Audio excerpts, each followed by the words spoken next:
Hey guys, it's Tom Bucks. Thanks for tuning into MST.TV's Ultimate Counter Guide. That's right, your Cole's Notes / cheat sheet to help you guys fix up your side deck before you go to your next big event. And if you guys want to add stuff to this cheat sheet or some things I've missed, leave it down in the comments section. And be sure, everybody, to check the comment section because there's probably more updates in there too. I love you guys for doing so. But yeah, this is your go-to guide, and I've got 6 floodgates, 6 hand traps, and 6 techs for you guys to kind of pit them against some of the most popular matchups right now. I know that the matchups right now are kind of more broadened thanks to the ban list, so I might do a part 2. If there's enough likes in this video, I'll do a part 2 for some of the lesser known matchups, but that still exist because there's a lot of matchups that you can actually experience even at the local level. So yeah, make sure you guys hit that like button, hit the subscribe, ding the notification bell, and thank you to all you Patreons out there. If you guys want to help support this channel, check out the Patreon link down in the description because it really helps me out and gives me a lot of encouragement to build more of these lists for you guys. So without further ado, let's just jump into, well, hand traps.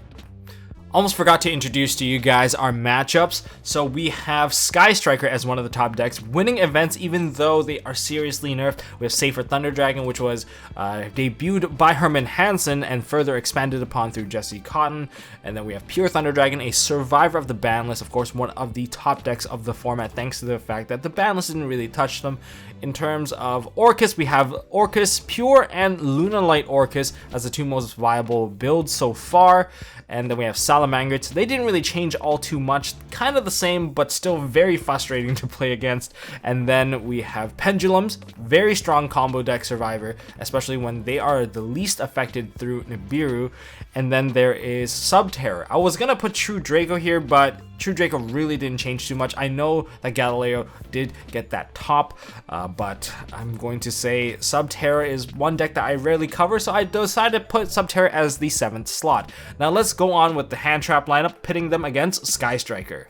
Now, nothing too new here. Ash versus Sky Striker. If their very first card they play is Engage, you can feel free to Ash that. It's a tell on their part saying, hey, I need to play Engage to get my engine going. Otherwise, they would try to benefit off of the Engage a bit more with the 3 spells in the graveyard. Otherwise, wait for the Engage after the Kagari if there's already 3 spells, so you can mitigate the amount of cards they add to their hand. Ogre, you can hit the multi-roll. It's pretty much worth it. There's only 1 multi-roll left anyway. As for Veiler or Impermanence, you got to think about when to time this one, because it's kind of situational. Maybe you want to stop the Hayate from attacking you directly and setting up the graveyard so that they go into the Hayate. You can actually stun a turn depending on what you have, or you can use it to stop the Kagari from adding the Engage back into hand.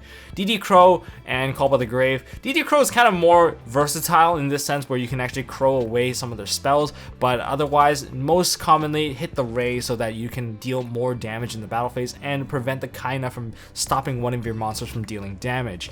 And then as for Nibiru, it doesn't really work. Lancia doesn't really work unless your opponent is trying to cripple your graveyard by banishing your cards on their turn so that they are trying to maintain a bit more control. Otherwise, Lancia is kind of a one-off card that doesn't really do anything against this matchup. And for Safer Thunder, first of all, shoutouts to Herman Hansen for pioneering this deck and Jesse Cotton for also exploring the deck even further. And now I'm personally playing this deck, so I want to give you guys my current pain points with the deck. First of all, the deck does suffer a little bit of breaking, but when it comes to hand traps, Ash versus the deck, you need to hit the Draconet as the top priority because it's the 1-card Dragon Link combo. You let the Dragon Link combo go through, you're going to lose because of the cards that you're going to rip out of your hand, and you won't be able to search any further. And yeah, being down that much, it's basically over. Another normal summon you can hit would be the Seaford itself. If they normal summon the Seaford and they send it to the graveyard, go ahead and Ash that because they won't be able to add the Black Dragon, and that's also a tell that their hand isn't that great. They need to explore into the Black Dragon to do the Curious combo.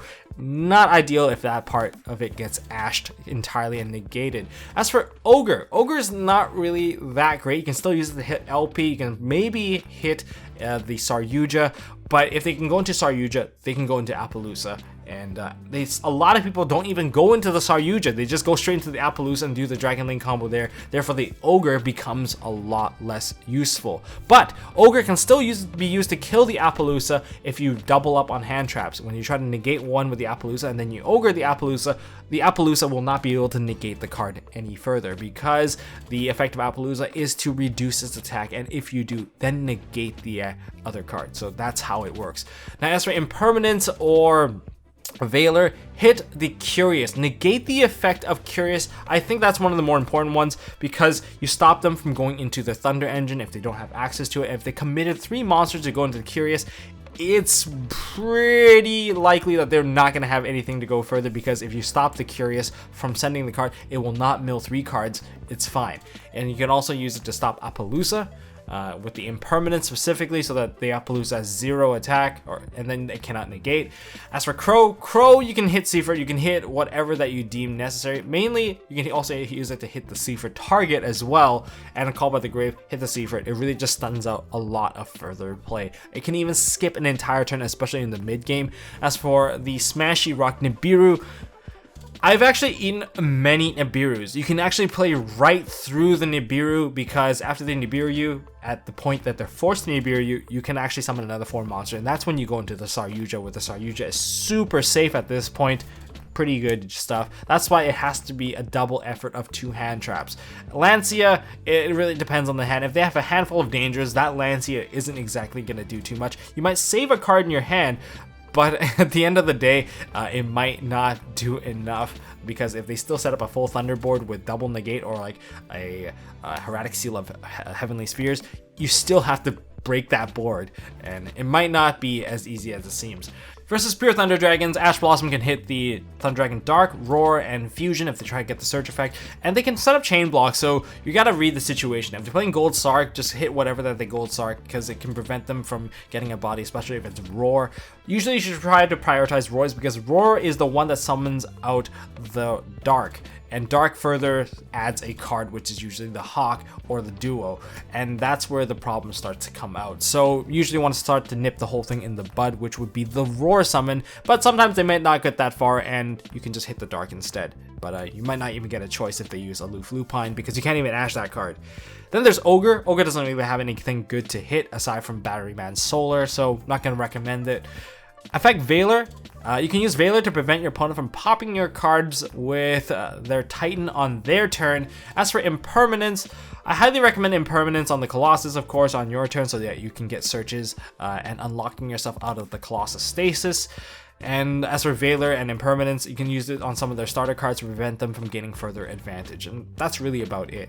DD Crow is not very good because the deck itself manages with the banish pile just fine. As for the Grave, Call by the Grave, hit whatever that is Thunder Dragon Hawk, because that prevents a summon and prevents your opponent from using Hawk on their own turn. But you can also use it to hit the Roar just in case, so that they don't get a monster, and they can't get a monster on their own turn either, and can't add back Hawk if they already burnt out most of their cards. Nibiru, pretty good card because it's still a combo-centric deck. Lancia is an iffy card. If you think about it, they can still make double Colossus to some degree, as long as they have the proper opening, or they'll probably go into 1 Colossus plus a Psyframe Lord Lambda. So that's about it. But you should still shotgun it because they have a lot of cards in the deck that does banish, such as Gold Sark, Allure of Darkness. You just want to prevent them from doing it rather than chain into it. So just something that you should just shotgun against them, so they're kind of stuck under.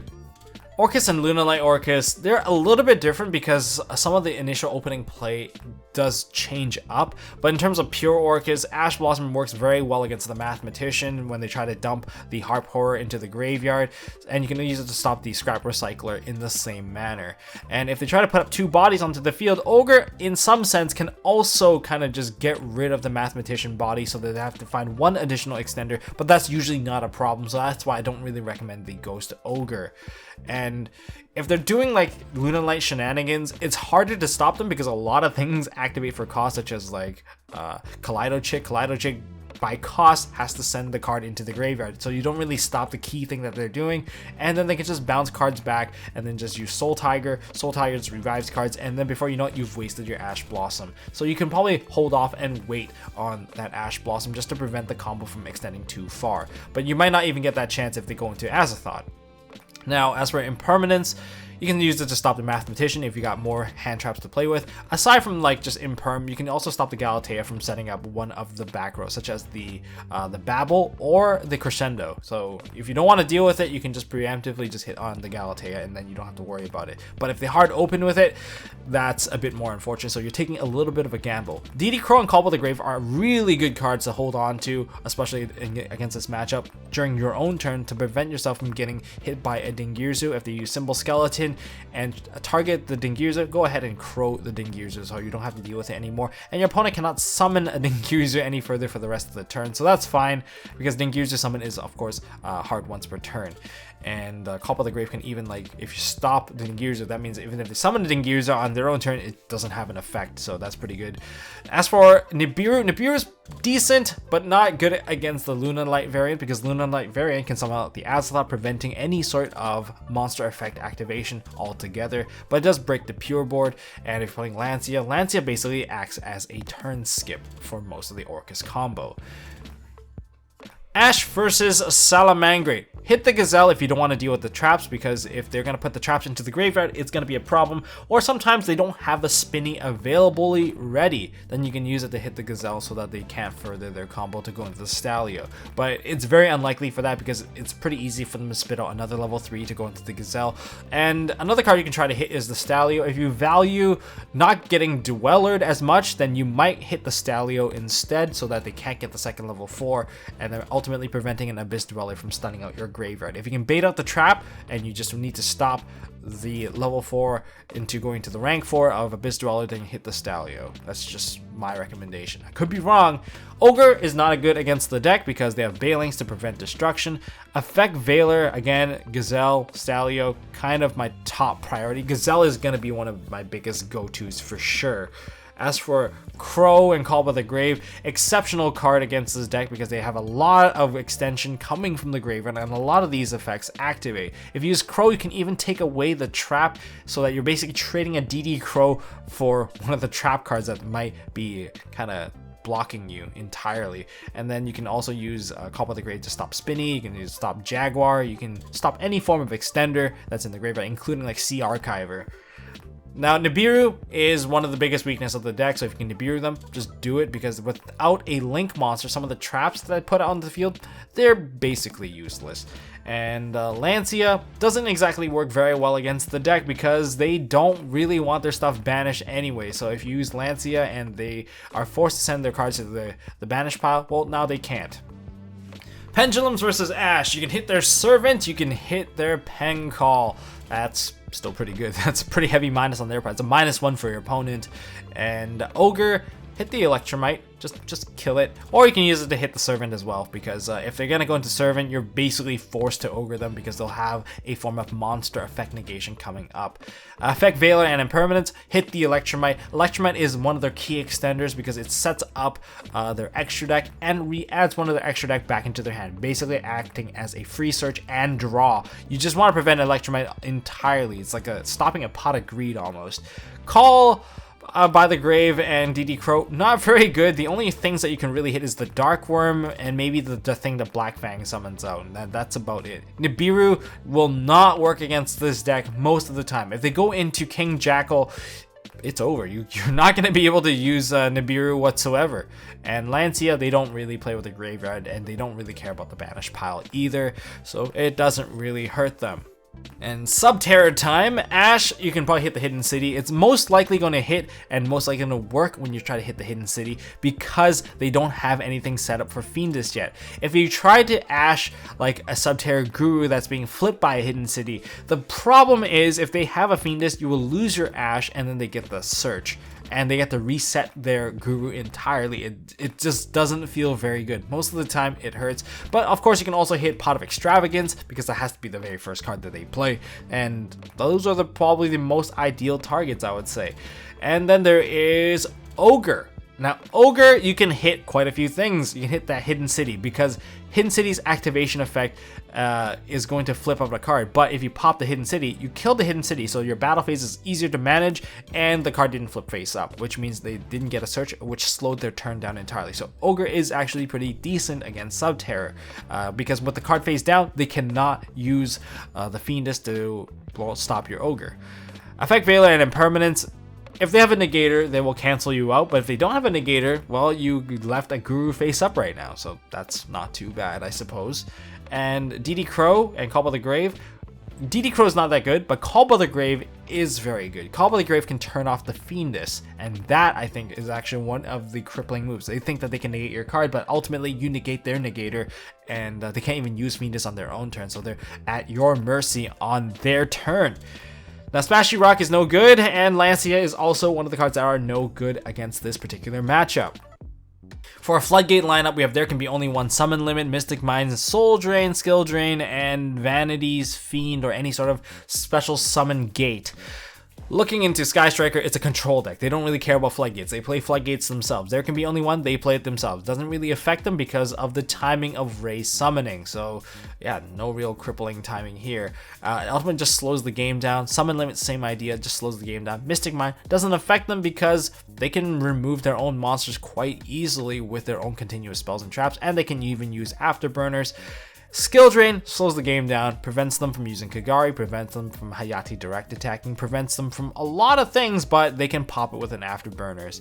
And as for Soul Drain, it just stops Ray. And Soul Drain has been a more popular tech due to the fact that a lot of decks utilize the graveyard, so they use the Soul Drain like an additional copy of Abyss Dweller. And for Vanity's Fiend, they have Afterburners. They can even use Widow Anchor to negate it and just perform the rest of the combo all the same. Safer Thunder Dragon was a deck that I thought can handle Floodgates a little bit better than some of the other combo decks. Starting with There Can Be Only One of the most popular choices. It's not a card that you initially flip up. If you initially flip it face up, you're gonna eat a Bigfoot to pop it. They might go into a Phoenix because they're not monotype, and they could even potentially use Vishuda to send that back into your hand. And then once they're out of the Floodgate, if that's the only means keeping you alive, you're gonna eat a full combo, and since this is probably going second, they are going to OTK you. So it might not work as nicely as it seems. As for Summon Limit, it's one of the better turn skips as long as they don't have a spell trap removal sided in, which is very likely that they would side in if they see that you are a combo, not a non-combo based deck, then they will do it. If you use Mystic Mine against them, they are likely going to lose game one. Game one, the Hope Harbinger's primary target to negate is the Mystic Mine. I was playing against Yvonne's Exodia. If you guys haven't seen that build, just check out one of the Exodia videos in my channel. I negated the Pot of Extravagance, hoping that he only has one card to play, but then he played a Mystic Mine and I just lost. I have no outs against Mystic Mine, and I will deck out. So yeah, Mystic Mine is a huge problem in the game one because most builds, Herman Hansen and Jesse Codd, they both don't have outs for that card. As for Skill Drain, your monsters are still very big, so no real problem playing around Skill Drain because you'll kind of win most fights. As for Soul Drain, you can go into Nightmare Phoenix to pop it. It's a bit more of a popular choice, especially seeing like the True Draco build. They actually play this card. And then there is Vanities.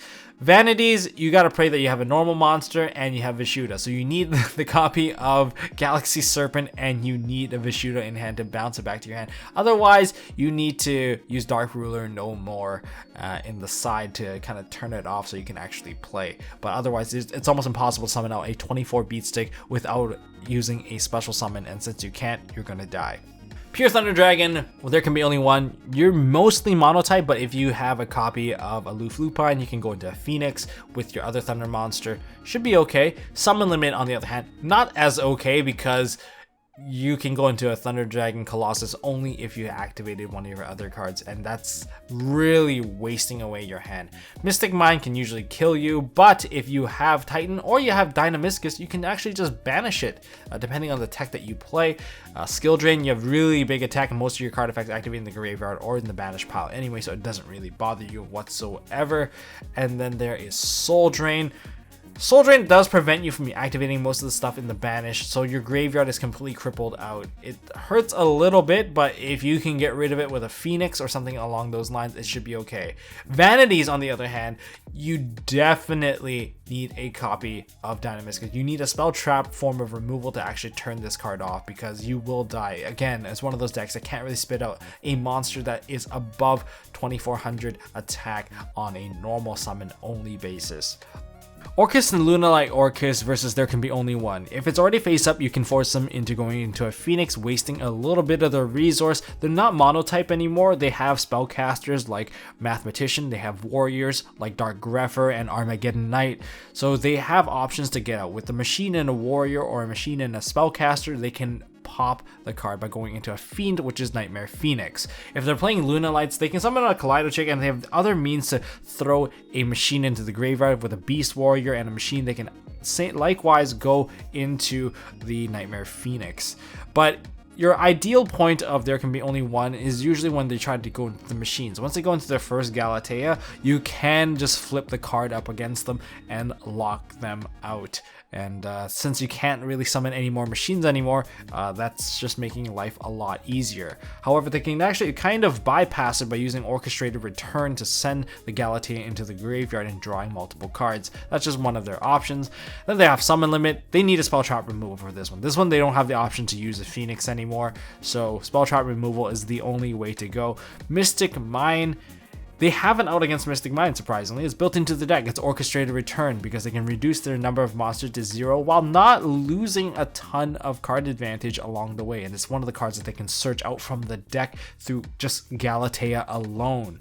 But it's still pretty good. If they don't have access to your cards at that very moment, you can stun them out for at least a turn, which is why Mystic Mine is still getting a check mark from me.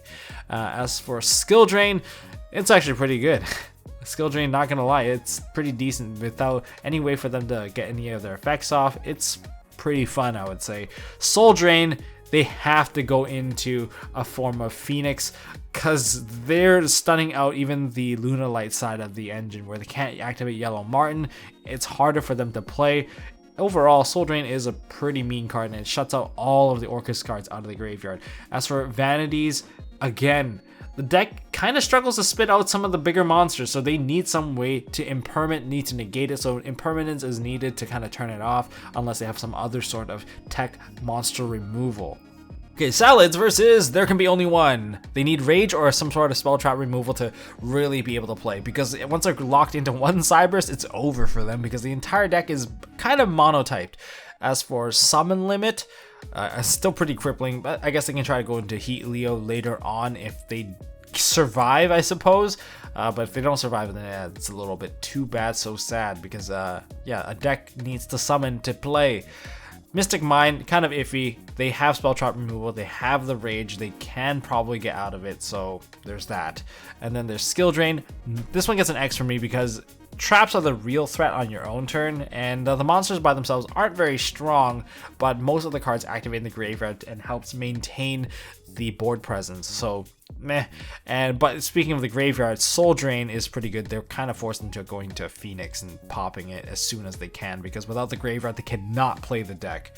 Vanity's Fiend or any sort of monster-based Floodgate, probably you'll need an imperm to turn it off. You just need to get rid of it as soon as possible, because like most of the other combo decks, they're unable to spit out a monster that is over the 2400 attack or equal to it, so you're gonna be put on a clock and you might just die from it. Your traps are not real threats if you can't link summon, and your only other option is to use a Rage to tribute, or rather send one of your cards to the graveyard to pop it, and you have a lot of dead cards if you can't get rid of the Vanity's Fiend. Pendulums, okay, versus Floodgates. Most of these can be outed with a Purple Poison, since Purple Poison can pop a card on the field, so you just use Purple Poison versus there can be only one. Just crash your Purple Poison and do your combo afterwards. As for Summon Limit, kind of the same idea, just crash your Purple Poison, just get rid of it, but otherwise it is quite stunning. It does hurt. Mystic Mine, you can just go ahead and use a spell trap removal or just negate it. That's the one thing that Purple Poison can't get rid of, okay? That is the one big limitation. Skill Drain, most of these card effects, well, are monsters. So without monster effects, you can't really establish your combo. Your Electromite's pretty useless. Your Dark Worm's not going to get your search. I guess the only real good cards left would be your Servant of Endymion. That actually summons up 2 cards, but you're not holding counters, so you're not negating anything. Overall, you're kind of in a bit of a lackluster situation. Soul Drain is the one card that doesn't really affect the deck. You don't really care about the graveyard. There's like, sure, there's one card that you care about. Dark Worm. Dark Worm can't activate. Oh no, I can't make my combo, but maybe sometimes that's not enough. But there's also Vanity's Fiend. Purple Poison, once again, just crash into it, pop it, no big deal. And the thing is, Purple Poison is one of those cards that can't be negated by Solemn Strike, because if you try to negate it with Solemn Strike, it gets popped out of the extra deck and activates again in the graveyard. So there's a lot of good things that you can do with Purple Poison. Okay, for Subterrors, they're not really affected by most Floodgates. There can be only one. They play it themselves, and they're not monotype. Summon Limit, they play it themselves again, and they can play Duality, so it doesn't hurt them either.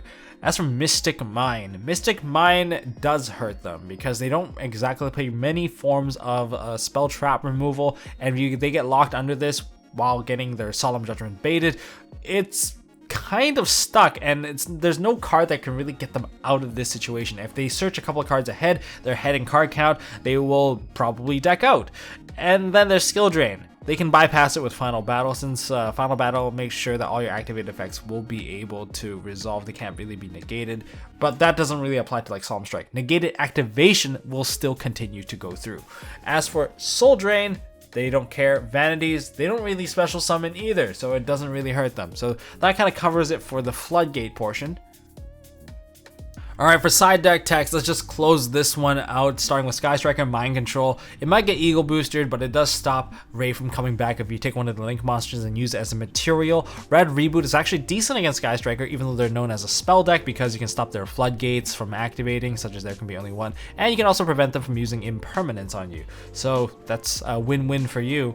As for a Dark Ruler No More, it doesn't really matter because they only have that one monster, and most stuff activates in the graveyard regardless. Abyss Dweller, just stop Ray, but hey, sometimes stopping Ray is enough, so that gets a dash from me. Epidemic Eradicator Virus, it's a blowout. If you resolve that, 90% chance you should be winning that game because they're so spell heavy.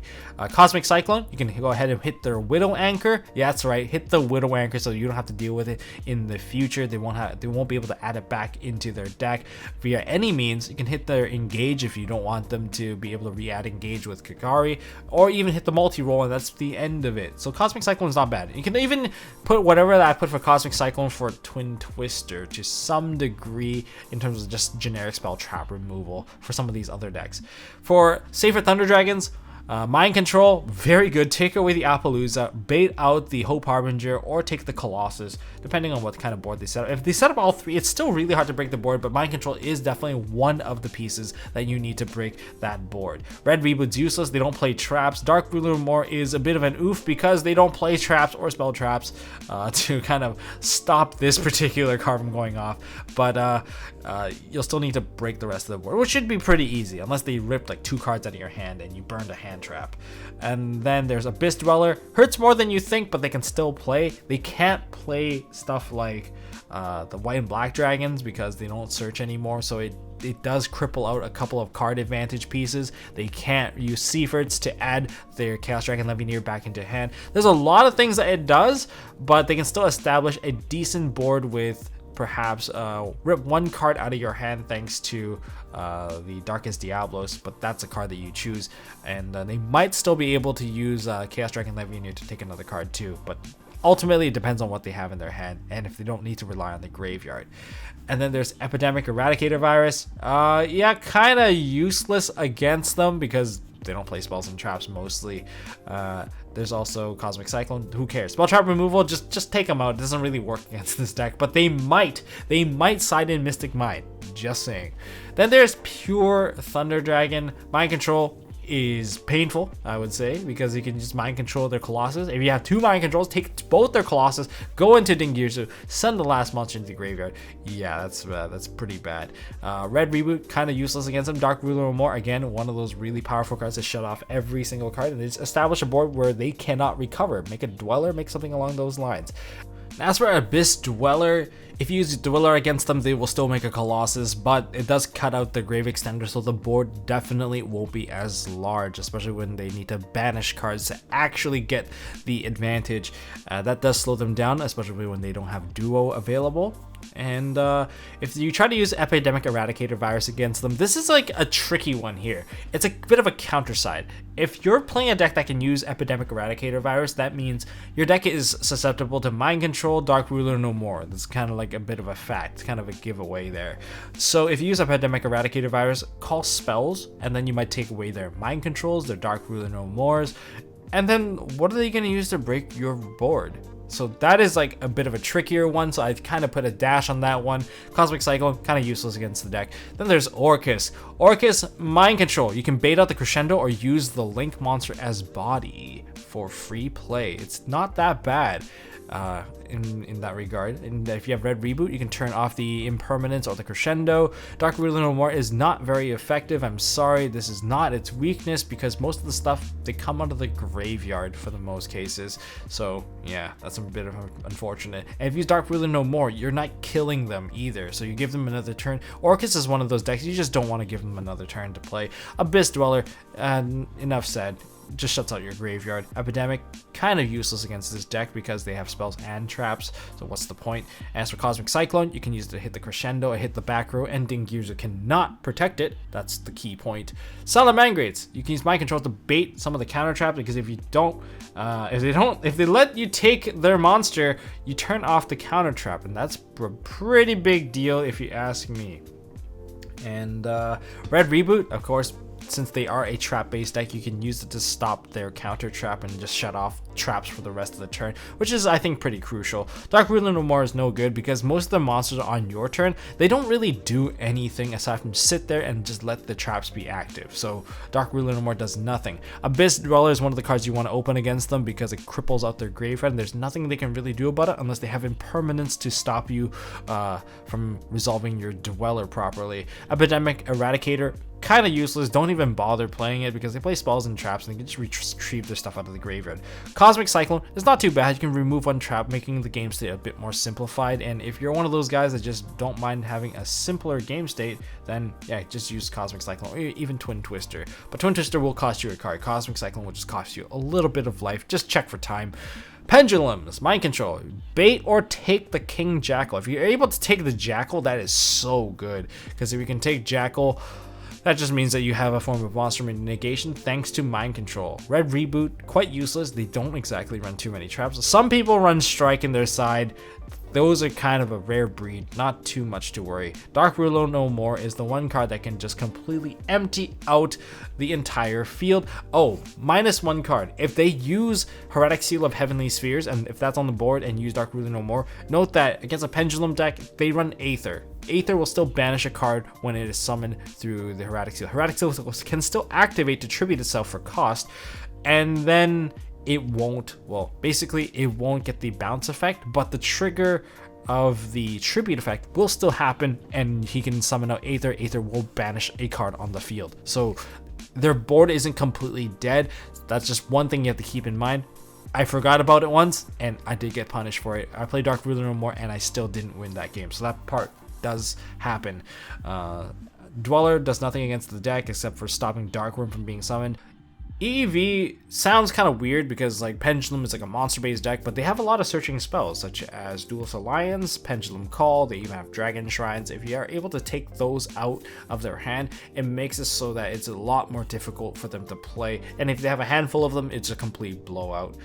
Then there's Cosmic Cyclone. You can use it to remove a scale permanently and not worry about any sort of repercussions. Take out that purple poison, take out the Servant, take out whatever that Electromite is targeting so that they can't get it back. So they can't get back like that Wonder Magician, or the Harmonizing Magician rather.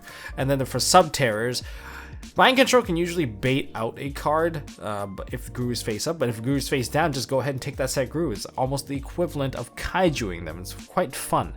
And red reboot, go ahead and use that to bait out Solemn Judgment, or wait for the Solemn Judgment and then red reboot them so that they can't use Final Battle. The game is a lot easier once you lock them out of being able to play trap cards. Dark Ruler and War, pretty trash against this particular matchup. Abyss Dweller, they don't care about the graveyard as much. I'd rather just use Call with the Grave. Epidemic Eradicator Virus, you can try to call spells. They run a lot of spells, like they have Pot of Extravagance, Pot of Duality, they have Hidden Cities, Terraforming. You can rip those cards out, and then it's a lot easier to play once those cards are out of the way. Don't call traps. Traps are just something that they can just search, and if they have the traps, they have it. But I guess if you want to control traps, you can. It's just, you do have a lot of options to blow, and the deck doesn't run exactly a ton of monsters. Cosmic Cyclones is there just to force a negation, or you can get rid of, say, the Hidden City or the Final Battle. That's all I got for this video, guys. I hope you guys enjoyed it. If you guys want to add more stuff to this list, leave it down in the comment section. If there's any tech that you guys want to explore as well, leave it down there as well. I'm really happy to read the comments down there, and appreciate you guys for leaving a comment. And make sure you guys hit a like button if you guys enjoyed this segment. If you guys want to see more stuff from MST.TV, I got a really special segment coming, I believe, this Monday. You definitely don't want to miss it, because it is a pivotal skill that you need to learn, not just in Yu-Gi-Oh, but in life. It is a very cool video. I spent like, I think, 50+ hours working on it, so make sure you guys check that out. So hit the subscribe button, and I will see you guys in the next one. And yeah, good luck at